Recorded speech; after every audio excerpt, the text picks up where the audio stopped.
Olá, tudo bem? Bem-vindo ao meu canal. Para quem não me conhece, sou Patrício, professor de defesa pessoal e um servo cristão.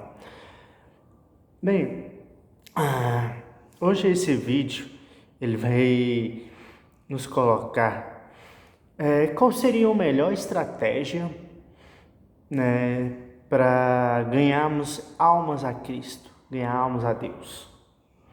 Porque assim, achamos que o fato de estarmos na igreja o tempo todo vai nos colocar, vai nos proporcionar ganhar almas. Não que dessa forma não ganhar almas.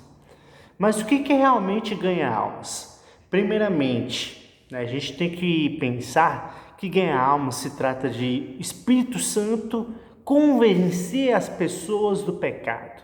O Espírito Santo, não você. Já começa daí. Aí um outro aspecto que eu acho interessante, né, comentar, que na verdade eu vou dar um exemplo da minha própria vida. Porque é bom a gente dar exemplos da nossa própria vida, para as outras pessoas perceberem algumas coisas interessantes. Quando eu estava na adolescência, né, eu tinha um amigo que... A gente sempre tem aqueles amigos vida louca, né, tipo, que mexe com coisa errada, aquela coisa toda. E eu tinha um deles. E assim, por incrível que pareça, sabe como é que eu ganhei a alma dele? Sabe como que eu ganhei o respeito dele? Não só dele, mas de algumas outras pessoas. Porque, para quem não conhece, aqui em Brasília, como qualquer outra cidade, né, estado, na verdade, tem aquela questão de gangues, né? No Rio tem aquela facção, né, o Comando Vermelho. Em São Paulo tem outro tipo de facção. E por aí vai. Cada estado tem um tipo de facção. Aqui em Brasília, tinha a LUA e tinha a GDF, que era aquelas gangues de pinchação que era famosa. Aqui ficou um bom tempo famosa. Para aqueles que é mais antigo, né, como eu, conhece essas gangues, né? E assim, e um desses rapazes que, na verdade, esses grupos, eu conheci esses grupos, né? Esses líderes, os próprios líderes de fato da gangue, né? Então, assim, era engraçado porque eu era um dos poucos que eles respeitavam, sabia disso? Porque, tipo assim, era tão interessante, porque, tipo assim, eles sempre pegavam pessoas, ensinavam pessoas, né, aquela escrita deles, para pinchar nas ruas, pinchar na escola ou em qualquer outro tipo de lugar. Quando os caras chegavam para me ensinar, querer me ensinar, sabe? Tipo, trocando ideia com eles, aí eles chegavam assim, vou ensinar para você a escrita, né? Nossa pichação, vamos se turma com a gente, não sei o quê. Aí o próprio líder da gangue, né, que antigamente tinha, chegou e falou assim, olha, não quero você ensinando esse cara não.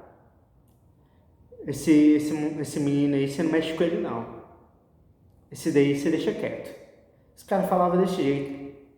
Aí um deles que tipo assim, existia essas duas gangues, você conhecia as duas, chefe das duas, mais ou menos. Aí um dos que estava no grupo, né, da GDF, né, que eu comecei a ter mais convívio dele que com os outros, né, com outro grupo, que era da LUA, ele começou a andar comigo, ele quis começar a andar comigo. E eu nunca fui, tipo assim, não que eu não falava de Cristo para ele. Eu falava de Cristo. Mas eu falava quando tinha oportunidade de falar, quando ele chegava para mim com alguma dúvida, com alguma questão, e eu simplesmente falava. Eu não era todo o tempo que eu estava falando sobre Deus com ele. Então como é que eu ganhei a alma dele e de algumas outras pessoas? A minha própria vida. O meu jeito de falar, o meu jeito de agir, o meu jeito de estar no convívio deles, sabe? Trazia a diferença. Eu vou dar um exemplo bem claro. Quando eu estava nas festas, quando eu ia para algumas festas, as pessoas eram acostumadas a muito beber. Para nós cristãos, isso não é costume muito nosso. Mas porque a gente não gosta muito, a gente tem certo receio biblicamente do que acontece com a bebida em relação a isso. Então a gente acaba não fazendo, não bebendo. E os caras pegavam assim, poxa, você vai pra festa e não bebe? Eu não bebo. Desculpa te falar, mas eu não bebo. Me dá um refri, me dá uma água, aí eu bebo. E assim, eles ficavam intrigados com isso. Aí eles me perguntavam, pô, padre, por que você não bebe? Eu, cara, então gosto pra isso, sabe? Eu não tenho, sei lá, necessidade de beber, né? Esse tipo de coisa, né? Que vai mexer comigo de alguma forma ou não, né? Vai depender de cada pessoa, mas pra mim não me agrada, sabe? E eu falava isso, eles falavam, nossa, você é diferente. E ao mesmo tempo, né, foi esse rapaz, o nome dele era Leonardo. E assim, e era engraçado porque ele era uma pessoa muito aberta com todo mundo, conversava com todo mundo.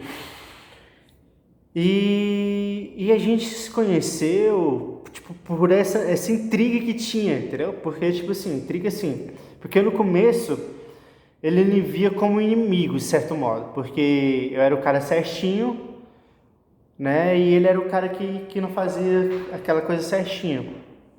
E eu nunca fui, tipo assim, a discutir com ele, você realmente está fazendo isso de errado, não sei o que. Eu nunca joguei nada na cara. Eu falei, olha, eu acredito que isso daí não é o melhor caminho para se resolver, para estar. Só simplesmente falava isso ou algo do tipo. Mas eu nunca disse para ele que ele estava errado, que ele tinha que fazer isso, que muitas vezes a gente tem essa capacidade de tentar interagir com as pessoas e a gente acaba querendo mostrar um caminho para elas sem elas realmente desejar o caminho. Isso é errado às vezes. Então, tipo assim, eu tentava resolver dessa forma. Olha, quando ele me perguntava, eu falava a respeito de Deus. Mas se ele quisesse realmente conhecer a Deus, olhava para minha vida. Porque não é que eu não xingava, eu xingava, só que era dificilmente eu xingava. Eu não xingava frequentemente, igual as outras pessoas. Eu não tinha certo tipo de papo que as outras pessoas tinham. O meu papo era totalmente diferente. Mas porque eu não gostava, porque eu acho na verdade, que Cristo tem que mover um papo diferente, uma introdução diferente. Não é que você não vai conversar sobre esporte, não que você não vai conversar sobre qualquer outro tipo de coisa, mas vai ser uma coisa mais pura, sabe? De vez de uma coisa mais maliciosa, uma coisa mais, sei lá, voltada a alguma coisa que possa contribuir para algum outro tipo de coisa, sabe? É totalmente ao contrário, né? Então,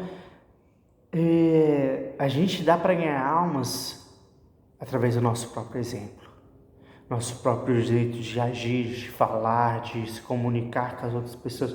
Não literalmente todo tempo ficar enchendo o saco das pessoas a respeito de Deus, que às vezes fica meio monótono e chato isso. Porque de vez a pessoa amar Cristo de uma forma amigável, ele sempre vai ficar odiando a Cristo, porque ele vai sempre estar falando assim, poxa, o cara sempre vai estar todo momento só falando de Cristo. Ele não fala de outra coisa, ele não fala sobre esporte, ele não fala sobre política, sei lá, às vezes a política meio também é contraditória, porque até política também dá discussões meio brigas desnecessárias, mas assim, falando que às vezes é isso que eles pensam de nós. Às vezes até a própria filosofia, né? A gente tem medo de falar, o crente tem medo de falar de filosofia, tem medo de falar que tal filósofo realmente tinha razão em algum ponto, mas em outro ponto ele teve suas falhas. Até mesmo para os cristãos a filosofia não tem um certo parâmetro, porque eles pegam mais só algo para enriquecer as almas para eles ganhar alguma coisa, não para eles em termos de sabedoria, para eles transmitir às outras pessoas, sabe? E tem tanto tipo de coisa que a gente pode transmitir para as outras pessoas sem necessariamente ficar dialogando, enchendo o saco todo o tempo, falando sobre aquilo, só sobre aquilo. Às vezes o seu próprio exemplo dá a entender quem é você. Para me finalizar esse papo, que eu acho, para não ficar muito longo, Eliseu, né? Eliseu, Elias, como é que as pessoas conseguiam identificar esses profetas? Porque eles eram profetas. O jeito de eles agir. Quando as pessoas andavam na rua, só olhar aqueles lá são profetas de Deus. Não vejo outra pessoa falando em nome de Deus como eles falam. Como ele era questionado, quando ele era até buscado pelas pessoas. Quando Eliseu foi buscado por uma viúva, né? Olha, meu marido era servo teu, né? Servo de Deus, e ele morreu, e eu não tenho com que viver hoje. Meu filho, né? Não temos com que viver, e ele pega e acaba biblicamente lá ajudando a mulher. Aí já é uma outra história, mas assim, não necessariamente que ele precisou ficar falando literalmente todo momento, não que ele não tinha momentos para falar, ele tinha momentos que ele tinha que falar, olha, eu sou de Deus, Deus tem que fazer isso, tem que fazer aquilo, mas tinha um momento que era ele próprio, sendo o próprio exemplo vivo, de como tinha que agir, de como tinha que servir as outras pessoas. O próprio, até vamos colocar para finalizar de fato, colocar um ponto final nisso. O próprio Jesus Cristo deu exemplos de como devemos agir. Quando devemos agir com autoridade máxima, respeito, né? Ele estava junto a Pilatos, junto a César, né? E ele respeitou todas as pessoas. Quando ele estava com a sua família, ele respeitou também a sua família. Mas que ele seja filho de Deus e a própria reencarnação de Deus 100% homem, ele respeitou. E ele deu exemplos da sua vida. Aí temos que seguir os exemplos dele e de outras pessoas. Não necessariamente ficar o tempo todo falando a respeito de Deus. Que eu acho que às vezes as pessoas se enchem com isso. Mas devemos dar a nossa própria vida como exemplo. Amém? E era isso que eu queria deixar com vocês.